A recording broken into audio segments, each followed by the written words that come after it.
we're going to do this every single day up till Super Bowl Sunday. Always the first spread line is going to be on what? Seattle and New England, because we're going to get out the microscope right here. And oh, look, open up at 4.5.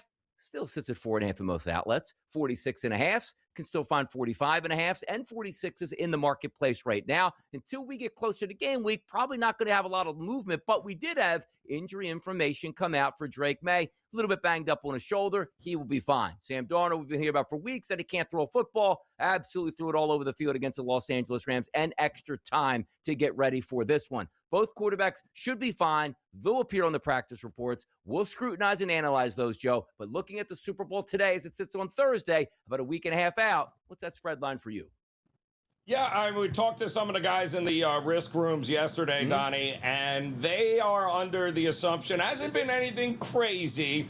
The limits are now officially up and ready to go, but if history tells us that the bulk of the bets and the money will start from right around a week from today, starting next Wednesday, Thursday, is when we're going to start really seeing the handle increase, meaning a lot more money coming to the windows, a lot more bigger bets. Not necessarily, though, Donnie, don't confuse big bets from sharp bets, because everybody and anybody that has any bankroll is betting this game. Doesn't mean they're respected money, but it just means there's going to be money bet on a lot of it in about a week from now. They're not anticipating a big move one way or the other. Most of the guys that I spoke with believe what you see is what you're going to get. They think 4.5 is likely where it's going to land, but you and I both know, Donnie, not necessarily a key number here in any way, shape, or form. It's the total that they are expecting to actually, based upon once we get the weather report, supposed to be nice, but we're still a million miles away from that, Donnie. Keep an eye on the total. That's where they think the most movement is going in this game. Oh, those Cleveland Browns. You had so many spots open to be an NFL head coach this season. I was like, okay, we're going to get rid of Stefanski. Stefanski immediately found work for the Atlanta Falcons because he's a known commodity in the NFL that a lot of people believe in, and a two-time NFL Coach of the Year. So you thought the Browns, like, look, it just doesn't work at this point. Let's get a clean break, maybe go with some young, up-and-coming offensive coordinator who can build a franchise around, and then went with Todd Monken, which I don't actually mind the decision, but caught a lot of people off guard yesterday when that decision was announced. He is a no-name. He is a good offensive coordinator. We just thought he was just going to be tied at the hip to Harbaugh and head to the New York Giants. And also, it looked like maybe the leader in the clubhouse was Grant Udinski, the young offensive coordinator for the Jacksonville Jaguars, who would take that Cleveland job, or it was going to be in-house with Jim Schwartz, a defensive team with a defensive head coach. Let's see if we can run this thing back. They choose Monken, and now the defensive coordinator's like, I'm out of here now, too. Cleveland dysfunction seems to be at its finest right now, Joe. Yeah, and I mean, it's a tough spot for him because he is the only part of that former Stefanski regime that the ownership wanted. And quite honestly, Donnie, he has delivered. The best part of the Browns for how long now has been that defense that he has been the leader of, right? So you know on the defensive side, especially with Myles Garrett, that he is a Jim Schwartz fan. That entire defense is, and he thought he was really going to have another shot at a head coaching job, and it was all lining up. I mean, it was the Browns, right? He hasn't coached since 2013 with the Detroit Lions, head coach. So all of a sudden, Monken gets announced, and then they're like, hey, sorry about this. He's a little deflated, but that's human, right? I would be shocked if he'd be like, all right, no big deal. I'm still going to. I mean, what do you expect a guy to do? Of course he wants out, but he's under contract. And I don't know that they're going to hold his feet to the fire with that. If he wants to go, I'm sure they will let him out of the deal, and he'll be coaching someplace else. Jets feel like they're signing or hiring people, I should say, that we've never even heard of before because possibly nobody wants these jobs and understands the task at hand. You're going to come over here for 1 year. You will be fired at the end of the year because Aaron Glenn is going to be fired. The Jets hire their new defensive coordinator, Brian Duker, who spent the last couple seasons with the Miami Dolphins, but he did work with Aaron Glenn on the Lions staff from 21 to 23, which I don't remember that defense being that great as is, but you get what you get at this point right now. Guys are like, hey, I might never be a defensive coordinator. It could work out. Most people are saying, I'm not going anywhere near that organization. Welcome Brian Duker for 1 year. He'll be fired at the end of the year. Well, they'll all be fired, but yes, he goes back even further with Aaron Glenn than just his time with Detroit. But the bottom line is he's a puppet because Aaron Glenn also made the decision that he is the one that is going to be calling the defensive plays. So he is going to be the de facto head coach and DC. No play calling duties for Duca here. I mean, you had Wink Martindale in the building. You had an established, great defensive mind in the NFL who has had nothing but success, and you decided that you're going to live or die with the defense, huh? As the head coach who has no idea what he's doing. It sounds like it's going to go swimmingly with the Jets this year. Oh, it sounds great. Sounds fantastic. The end of the year, maybe they'll come on the SportsGrid network and help us out during football season as well. How about this? A tweet comes out that Brian Daboll, of course, is going to be the offensive coordinator here for the Tennessee Titans. He's going to start to build a staff with who he is familiar with. They're going to hire Shea Tierney as quarterback coach here. He coached Daniel Jones, Jackson Dart, Tommy DeVito, Russell Wilson, and more. Tierney now tasked with getting the most out of Cam Ward. Yeah, listen, it's everyone knows what the deal is here. I mean, Daboll has a track record of working with young quarterbacks, and it all started, of course, in Buffalo, right? And we know that, he almost got Jackson Dart killed there a couple of times, but I think he was trying to save his job here. I don't think he's going to be under the same pressure here with Cam Ward. It is a rebuild process, but I do think you're going to see a better version of Cam Ward this year with Brian Daboll calling the plays. How about the Chargers going with a new defensive coordinator, but making this defensive coordinator hire out of Western Michigan? But there is some familiarity here with the staffs, as also prior to the Chargers, O'Leary coached at Notre Dame under Marcus Freeman, but also coaching, of course, under Minter. So a lot of stuff here changing places. But how about that? A Western Michigan Mack coach is now the D coordinator out there. Yeah, but what does that say about Harbaugh? He understands the concept, right? It's I don't need to be. I can get a guy in there that's going to be passionate, it's going to be hungry. Did it with Minter and his brother did long time ago, and that's how you build it. That's how you do it, and you got to love it. And listen, that Charger defense got a lot of good pieces coming back. Should be very good again next year. By the way, the Bucs did reach out to Sean McDermott. I'm like, ooh, that's interesting. They're going to make a move at head coach. Ooh. No, just to be a part of their staff. Man, he's taking a year off. It's not going to be part of your staff. Todd Bowles, come on now. Hall of Fame's a pretty big topic as of late because why? Bill Belichick is not a first-time ballot Hall of Famer, which we do think is crazy, even though we can admit he did cheated, had one of the worst cheating scandals in the history of the NFL, and some people are holding him accountable for it, but if he wasn't kicked out of the NFL and was still allowed to coach in the NFL decades, it felt like after Spygate, then he's probably okay with the NFL and should be a first-time ballot Hall of Famer. Even Tom Brady chimed in and he was stunned. Quote, if he's not a first ballot Hall of Famer, there's really no coach that should ever be a first ballot Hall of Famer. I think 99.9% of the people out there agree with Tom Brady on this show. Listen, it's stupid. Again, we've said it how many times, and everyone else. They have never had, I don't think, the Pro Football Hall of Fame a situation in which they actually had to release a statement, Donnie, in order to be able to combat how people, not just fans, but former players as superstars in other sports. I mean, that is how big a ridiculous snub this really was, where everyone is questioning the legitimacy now of all the voting, who's voting, and the Hall of Fame itself. It's not a good look.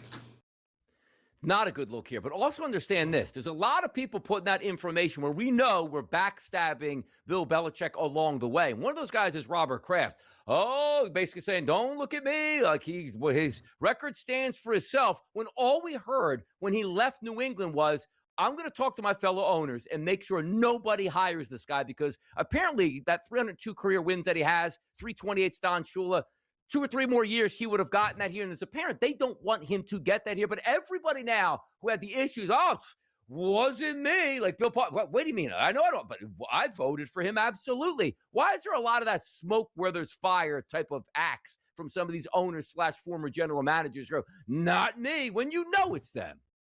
Well, it's funny, too, because everyone pointed the finger at Bill Polian as being some sort of ringleader to convince everyone no, but Bill Polian actually voted for him. So we learned that yesterday, too, Donnie, that on his voting card, he actually voted for Belichick. So, I mean, listen, if Polian votes for him, I don't know what everybody else's argument is, but there had to be a collective groupthink going on there where a handful of people were like, nah, we're going to make them wait. We didn't like, the spy.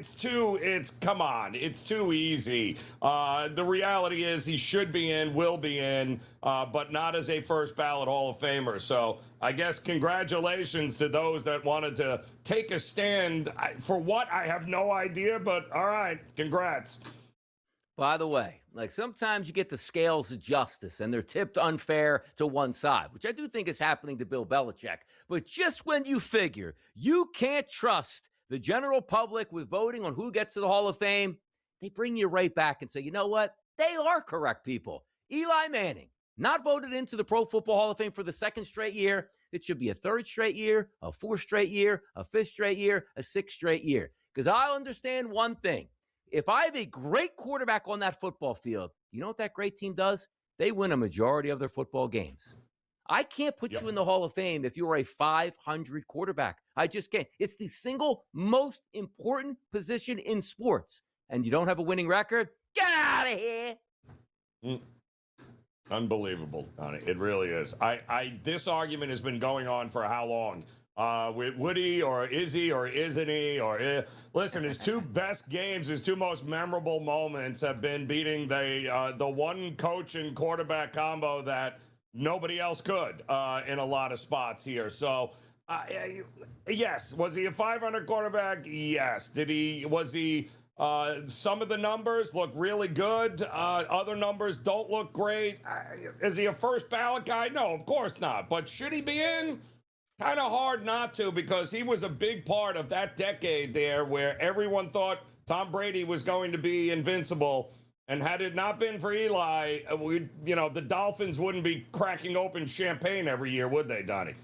When you have a quarterback, right, and I say to myself, for any position in the NFL or across the sports landscape when you want to get in the Hall of Fame, you have to carve out your niche saying, over that 10-year period, I was the best of the best. Eli Manning wasn't even the best quarterback in his own division. Like Donovan McNabb routinely was a much better quarterback, and McNabb should never, ever sniff the Hall of Fame. And McNabb was a better overall quarterback than Eli was. Just the way it is at this point right now. Look, the Hall of Good. It's okay to be in that and enjoy. He made hundreds of millions of dollars. He continues to make that. Everybody, you can't, I'm an Eagles fan. You can't like Eli. And by the way, we beat him like a drum for 20 straight years in Philadelphia, so I was upset when he actually retired at this point. But he's a good quarterback. Not a Hall of Fame quarterback here. Now, maybe Eli can go over and help out the New York Jets. We'll get more of that at the top of the hour. We're having some fun. Let's continue. Let's continue to bash Eli Manning right here. Come on back. Predictive markets, we love them here on the SportsGrid Network, specifically on the early line. We always have a nice segment stuffed away. We like to talk about where some of these coaches are going to go because a lot of outlets, Joe, they're not going to let you wager or invest on who's going to be the next head coach of a certain organization. On Kelsey, on Polymarket, you can do that. Hey, Las Vegas, you're still looking for a head coach right now. Did you see that performance by Clint Kubiak on Sunday, calling the plays ultra-aggressive, knocking off a division rival in the Los Angeles Rams, and now headed to the Super Bowl, where you can get some interview time in front of some of these hot assistant coaching names. Clint Kubiak, 69% trading right now, Joe, to be the head coach, the next head coach, I should say, of the Vegas Raiders. It looks like he's probably going to be a runaway. Davis Webb, Cliff Kingsbury, Vance Joseph. By the way, Cliff Kingsbury, haven't heard that name quite a bit now. But Kubiak, he's the hot name, Joe. Yeah, he's the hot coordinator, right? And as well he should be, right? I mean, we'll look at what he's done there and look at how good Sam Darnold is. Sam Darnold, the favorite to win the MVP here of the Super Bowl. So, the guy should be at the top of everybody's list. The only question I have, Donnie, is does he really want it? Does he want the Raiders' dysfunctional organization? Does he want to be a part of that? He obviously, his family is very well versed in the NFL and NFL ownership. Is that something he wants? That would be my only question there, because I know guys like Kingsbury or a few other names on that list would likely jump at an opportunity. I'm not sure Kubiak will here, though. I'm not sold on him. But here's the good part about it, Joe. Like, if you are one of these last coaches standing, and let's just say, okay, Arizona and Las Vegas, like, they're not great spots, but if you compare the two, Vegas is probably the much better spot. Number one, Vegas, pretty cool town, but number two, number one overall pick, which is going to be a quarterback. It looks like he's probably going to be a pretty good player and a lot of money to spend where you can sort of grow in that organization. And also, Joe, this isn't at the end of the string where it's like, hey, we didn't get anybody we wanted here. Would you take a low ball offer just to be a head coach and see how it works out? Like, it feels like Clint Kubiak can demand a lot from the Vegas Raiders. He could, but again, we've seen this story with the Vegas Raiders before, right? Yeah, we got our guy, and then next year, like, no, he's not our guy. We got to move on. And it's not exactly. I mean, they do have the number one pick, so to me, I think a lot of this is going to depend on. What are we thinking here? Where are they going, QB? You would think they would. Mendoza's going to be right there. So, we'll see. But I think they'll overpay for Kubiak at this point because they don't want to be the last team standing without a head coach. Arizona could be the last team standing here. The favorite to take their job is a LaFleur. Whoa, leaving Green Bay? Did he just get a new deal? No, it's Mike LaFleur, his brother, supposedly heading down at trading at a 60% chance, followed by Clint Kubiak, who's the favorite for the Vegas spot. Vance Joseph, Ron Rivera at 4%. Tells you how far down we're going. Also, Cliff Kingsbury still technically on that list. But wait a second. Didn't you already fire Cliff Kingsbury here? Arizona seems like they're the odd man out and just going to take whatever they can get. Well, they have a Kyler Murray. They have a lot of problems in that. Namely, it starts at the top of the organization. But a lot of these markets, Donnie, are so influenced by the latest headlines across the board and names and those types of things. But, if you're Arizona, it's not exactly the best job, the appealing job. At least the Raiders have the number one pick. You can kind of start from scratch. Arizona has a quarterback problem, a big quarterback problem. You're going to end up getting whatever is left over, or you're going to get a guy like LaFleur's brother there who would do anything to be a head coach in the NFL, which is not a good scenario. No, it's not. You're going to just take what you can get, but that's what it is at Arizona. When you make your guys pay for cheeseburgers at the facility, sort of goes down to the rest of the organization as well. We'll see what they get as a head coach. How about this one? Polymarket asking a question. This is important. Who will attend Taylor Swift and Travis Kelsey's wedding? The leader in the clubhouse, it's Selena Gomez, followed by Patrick Mahomes and Jack Antonoff. And by the way, I see a guy out here by the name of Max Martin. Do you know who Max Martin is, Joe Ranieri? I have a feeling you're about to tell me. He's written 28 number one singles, dating all the way back like the Backstreet Boys and In Sync. Wow. He's with Britney Spears, all that stuff. Like, this is one of those guys you never hear about, Joe, but it's probably worth like $1 trillion. He's trading at 59% right now.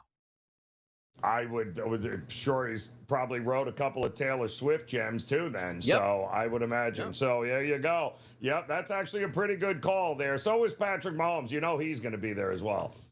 Yeah, you can make some money on this. Like, you're just taking that yes market all the way through there. Sabrina Carpenter, who toured with Taylor Swift, probably going to be there. Lana Del Rey. They'll probably make Lana Del Rey sing at the wedding at this point here. That's going to be a star-studded affair, Joe. Any chance anybody from the SportsGrid network gets a request of the appearance there? I don't know. Who would it be? Walsh? Probably Joe Lisi will sneak his way in there. We'll be right back. All right, Joe, answer me this question here. Like, we just got monster ratings from the NFC Championship game. It was up 4% from last year, which is basically on par with some of the bumps that you're getting year over year. We love football. But I don't want to be, they say like Debbie Downer. I don't want to be Donnie Downer here. I love football, and I will watch and I will bet that Sunday football game because I do think it's kind of intriguing between Seattle and New England. But I don't feel like the matchup is intriguing. Now, am I wrong for saying, like, boy, we always get mad at when Brady shows up in the final or Patrick Mahomes shows up in the final or, whoever, or like a big name team, Philadelphia Eagles, my team. Like, of course, when your team's there, you're going to be much more excited there. Do I feel like we're getting a downplayed Super Bowl here, or is it just me right now, Joe? And we're just a week and a half out and you got to wait for it to build. Yeah, no, it'll get there. But, I mean, make no mistake about it, Donnie. The numbers were in this past, weekend. And although every broadcast feels like, it is, it's all-time high. It's unbelievable. It's not as big a jump as you thought it was going to be there. And I think a lot of reason, I mean, let's face it, you had Jarrett Stidham at quarterback there. But that was the more watched game than the actual Rams versus Seahawks, which is kind of crazy. Even though half the country was under a blizzard and probably couldn't leave and go anywhere. But when you think about it, like, all right, so nobody's really interested in Stafford or, versus Seattle. Well, they were interested, but let's face it, no Mahomes, no Lamar, no Josh Allen, the big names matter. And right now, there's not a whole lot of them heading into this game. Sam Darnold's not going to move the needle. Great story. Drake May, not going to move the needle. There's not that one that you have to tune in and watch. And that's a problem for the NFL. It's just like this is the year we probably would have loved to have like Josh Allen in there because you had that big story. Like, can Buffalo finally get over the hump going up against Sam Darnold? Good story here. But also, beggars can't be choosers. We did dodge a bullet from not having to see Jarrett Stidham or hear about Jarrett Stidham and this unbelievable journey over the past 2 weeks that you would have heard about nonstop with all these forced, TV stories and issues and interviews here. So Seattle, New England will be just fine. And we date back, we go back a while here. 1990s with the NFC, 15.5, 17.5 point spreads. At least we don't have that. It's 4.5 as a favorite right now for Seattle and New England, Joe. So I ask you this question again. We're starting to build up the hype to Super Bowl Sunday. Where's that line end up? Closer to 6 or closer to 3.5, let's say? I think what you see is what you get here, Donnie. It'll bounce back between 4.5 and 5, right up until kickoff. I don't see, because at that point, it's a million miles away. Ton of handle, ton of money going to come flowing in. I think we're going to see it on both sides, if we're being honest here. When the book starts out the way it did, and here we are Thursday, right, in the opening week of betting, and we're only still at 4.5, 5. We're likely not going one way or the other. The big bets aren't just hanging out waiting. There's just no reason to run to the window to bet aside, because whether you take 4.5, lay 4.5 or 5, in the scope of things, it's the same thing, Donnie, because these games generally in this price point, just pick the winner. That's all you want to do. Pick the winner and you are good to go. They will likely cover the spread. Picking a winner, that's what Cooper Kupp did. Went from the Los Angeles Rams over to the Seattle Seahawks. Let's hear from Cooper Kupp and why he wanted to join Seahawk Nation. How far did you assess they were for the Super Bowl? What factor was that? Yeah, actually, EJ texted me last night. He sent me the message that he had sent me originally when I'd reached out to him. And in his reply back to it, I was just asking about what it was like, what the team was like, and he said, I can't remember what he said. He said, we are on the cusp of competing for a Super Bowl. Like we're right there. And he's like, he sent that to me, and he's like, I told you, we're right there. And that was, that's what we're all striving for. You try to go out there and win a world title. And it was crazy because my wife and I have talked about like the playoff picture in general. I mean, it was a lot of the teams that are in the playoff picture were teams that we had talked to in some capacity or been like, man, these were teams we thought maybe we would be with during that process. And really cool to be a part of this one and be able to build what this has become here. And it's just been an incredible blessing. Cooper Kupp finds his home in Seattle, looking to cash in and get another ring here. 2 rings for Cooper Kupp he's looking for now. Yeah, I know a lot of people are very like, how could they possibly giving up on Cooper? They got Puka Nacua. I mean, if there's ever a win-win situation here, Donnie, I think it worked out for both Cooper Kupp and the Rams. They had to make a tough decision. The guy was, he was Mr. Ram, but, it happens. But it worked out well for him. So I think you got to be happy for a very rare win-win situation for the Rams to let go a franchise player and what he meant to that organization. And then he lands in the Super Bowl is pretty impressive.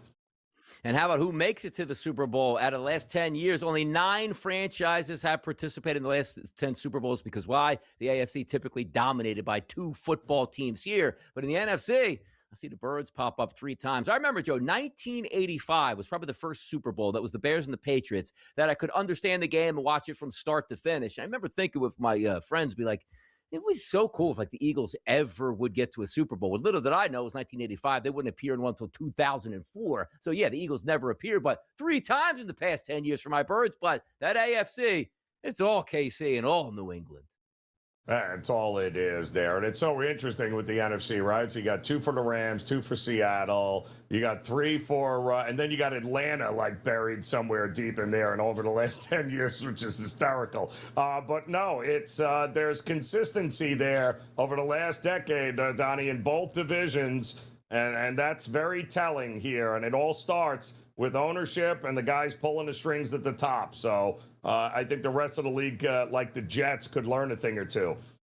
Now, let me bring up this next little clip here from ESPN Insights here. I'm going to read it to you, and then I'm going to pick this apart. Drake May will be 23 years old, or 23 years and 162 days old on Super Bowl Sunday. He'll be the second youngest quarterback to start a Super Bowl and the only one to do so under the age of 24. I see Ben Roethlisberger. I don't see Dan Marino in that picture. Do you? No, I do, don't I? Or is he not there? Are they 16. Not there? Or when was Marino 16 out there? Who's that? David Woodley? Crazy. Like, who is that a picture actually of?